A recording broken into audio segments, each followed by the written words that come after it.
There are certain qualities which we have lost. One of them is the quality of honesty. One of them is the quality of mercy for one another, compassion, empathy. We've lost these qualities that make a person have that beautiful, beautiful manners that the Prophet ﷺ said, إِنَّمَا بُعِثْتُ لِأُتَمِّمَ مَكَارِمَ الْأَخْلَاقِ. I have been sent to bring about, to perfect good manners. But we've lost these qualities, and as a result, we've become diseased as an ummah. What is the cure? We have to go back to unconditional honesty. If you're talking to your children, be honest. Don't think because they're children it's okay to lie to them. If you're talking to anyone, be honest. Be in the habit of being honest. Because until we go back to these beautiful manners, we will not fix our condition. See, we complain a lot about the type of leadership that we have, don't we? Leadership in our masajid, we say, oh, it's corrupt. Leadership in our countries, it's corrupt. Do you know why we have corrupt leadership? Because our leadership is a reflection of us. It's a reflection of what we are inside. If we want the leaders to be better, we have to become better.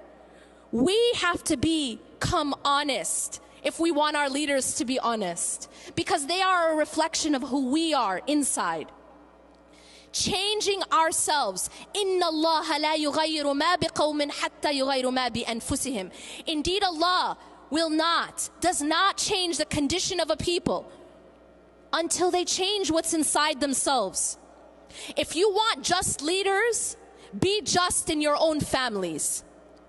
Be just in your organizations, at your schools, in your masajid. We can't even have a proper board in the masjid, and we're going to talk about justice at the state level.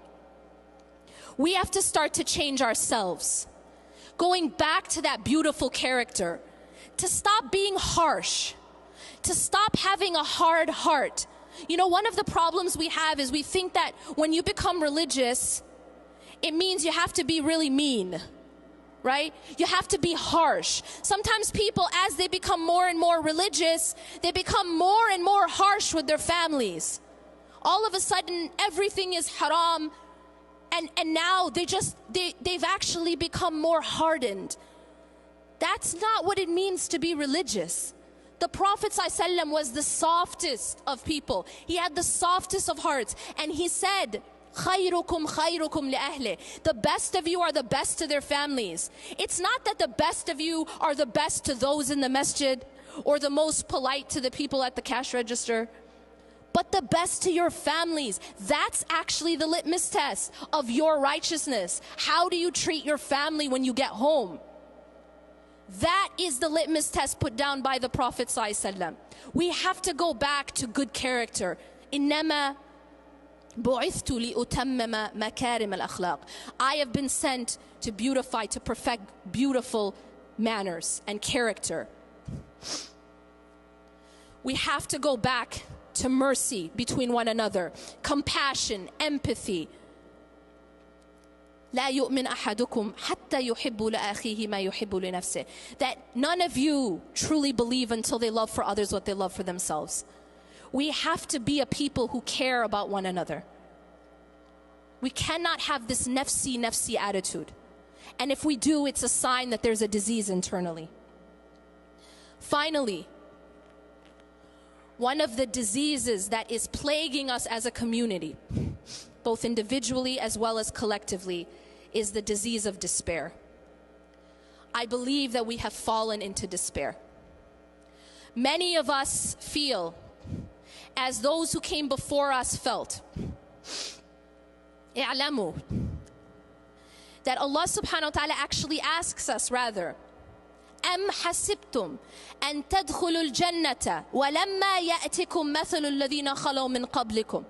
Do you believe, do you think that you will enter paradise without going through that which those who came before you went through? مَسَّتْهُمُ الْبَأْسَاءُ وَالضَّرَّاءُ وَزُلْزِلُوا حَتَّى يَقُولَ الرَّسُولُ وَالَّذِينَ آمَنُوا مَعَهُ مَتَى نَصْرُ اللَّهِ. Those people who came before us, They were tested. They were given adversity. They were tried. They were so shaken that even the messengers and those with the messengers asked, Mata Nasrullah, when will the help of Allah come? I think that we feel like that right now. And many of us have fallen into despair. But Allah subhanahu wa ta'ala does not want us to fall into despair. Allah subhanahu wa ta'ala reminds us at the end of this ayah, Ala inna nasrullahi qareeb. Indeed, the help of Allah is near. أقول قولي هذا واستغفر الله لي ولكم إنه غفور رحيم. سبحانك الله وبحمدك أشهد أن لا إله إلا أنت أستغفرك وأتوب إليك.